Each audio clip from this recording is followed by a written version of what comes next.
Instant minuscule, construit seconde après seconde, tissé par les minutes, crocheté par les heures. Infaillible instant étayé par l'attente, la vieille attente inconsciente qui s'installe au creux des ans devient plus qu'elle-même une certitude, un manque, une obsession. Un habit rouge tapisse l'intérieur de mon corps, le premier habit de mon existence, celui qu'elle me donna, fait de sang et de chair. Cet habit-là, secret, intime, m'a mené à l'aurore de mon existence. C'est là. Celle qui me donna la vie évolue derrière les murs de cette petite maison, étroite comme le temps que nous avons passé ensemble, ces 9 mois de cohabitation que tu n'as pu me retirer. Une maison de poupée, comme celle que tu ne m'as jamais achetée. Des volets bleus, comme la layette dont tu ne m'as pas vêtue. Une porte bleue que tu franchis plusieurs fois par jour, qui mène au petit nid tranquille où tu vis.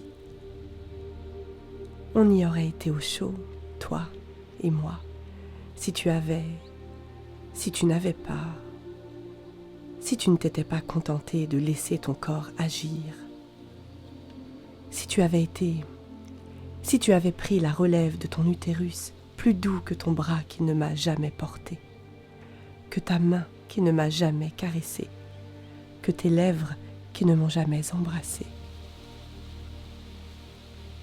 Je vais pousser la porte de la grille. Voilà ce que je te dirai quand j'aurai foulé le gravier de ton jardinet, sonné à la porte et que tu te tiendras devant moi, toi que je ne connais pas, toi qui ne me connais pas. Désolée pour vous, madame. Aujourd'hui, on ne peut plus accoucher sans laisser une trace sur un papier. L'enfant a des droits. Il peut savoir qui l'a conçu et abandonné. On ne naît pas sous X, madame l'abandonneuse. Et c'est pourquoi je vous ai retrouvée. Et c'est pourquoi je me tiens aujourd'hui devant vous, dans votre petit jardinet bien entretenu. Parce que faire sortir un môme de son ventre, ça n'est pas rien, vous le savez ça. J'y vais. Je n'ai qu'à poser la main sur la poignée de la porte. Elle s'ouvrira et je traverserai le jardin. La sonnette à côté de la porte me fait un clin d'œil. Avance, ne reste pas planté au milieu de la rue. Tu es venu pour ça, pour appuyer sur une sonnette qui t'ouvrira la porte de ta mère biologique. Alors fais-le. Je ne suis pas farouche. À chaque pression, je produis un son très doux, un appel charmant. Approche. Ne me brusque pas, j'ai besoin de temps. Voilà que je me mets à converser avec les sonnettes. Ce n'est pas à elle que je veux parler, c'est à l'autre, la planquée, celle qui vit derrière ses volets bleus layettes, qui pousse le battant de bois bleu de la porte. J'y vais. Quelle difficulté y a-t-il à franchir quelques mètres pour rencontrer sa mère? Beaucoup, en vérité. Je ne m'en doutais pas. Un peu de courage. Allez. Pose ta main sur la poignée. J'ai cru voir une ombre passer devant la fenêtre. Une forme humaine, une silhouette féminine. C'est elle, j'en suis sûre, c'est ma mère. Elle tenait quelque chose dans les bras, un chat, des fleurs, quelque chose à chérir. Je n'ai pas vu son visage, mais je sais qu'il était doux. Je l'ai déduit de la pénombre de la pièce, une clarté faible qui s'accorde au doux visage. Le visage qu'elle avait il y a 40 ans, quand elle s'est rendue à la maternité pour me déposer comme un paquet encombrant. Quand on lui a enlevé le bébé, elle pleurait, je le sais à sa silhouette.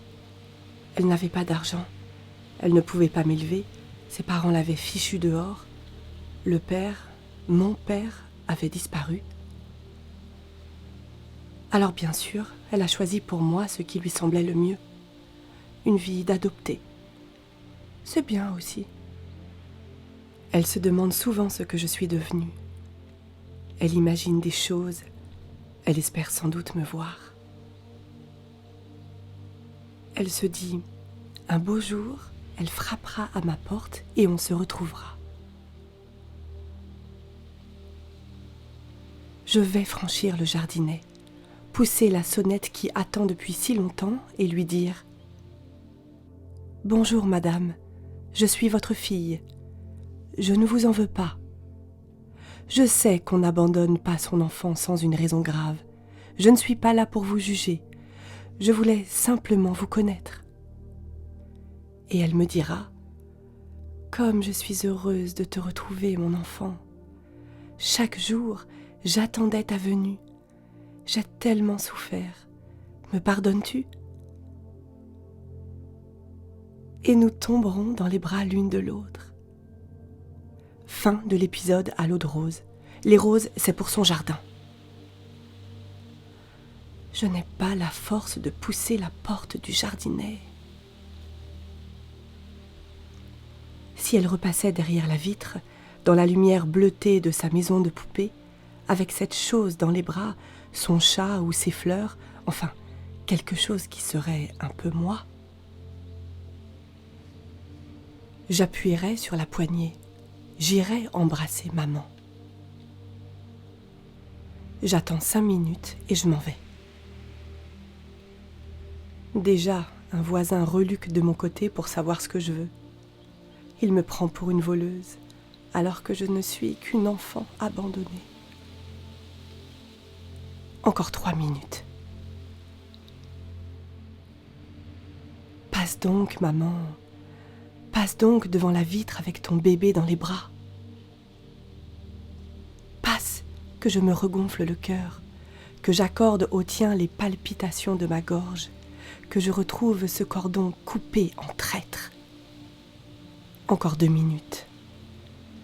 Tu t'approcherais de la fenêtre et je découvrirais ton visage dans lequel je me retrouverais, le nez ou la bouche ou la couleur des yeux. Encore 1 minute. Est-il possible que tu ne me ressentes pas, que tu ne reçoives pas ces transmissions magiques de la pensée, cet élan qui me pousse vers toi? Que ta peau ne vibre pas à l'appel de ton enfant? En me laissant aux mains des sages-femmes, as-tu aussi abandonné les liens maternels qui t'attachaient à moi?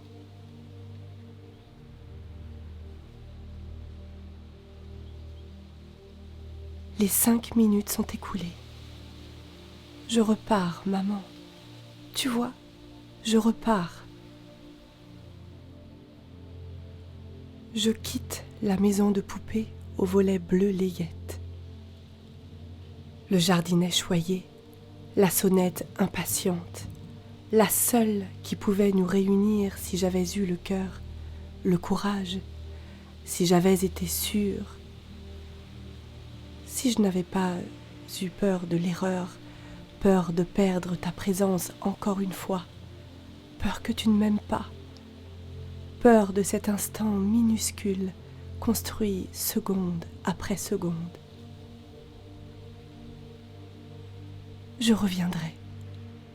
Demain, je reviendrai et je poserai ma main sur la porte de ton jardinet.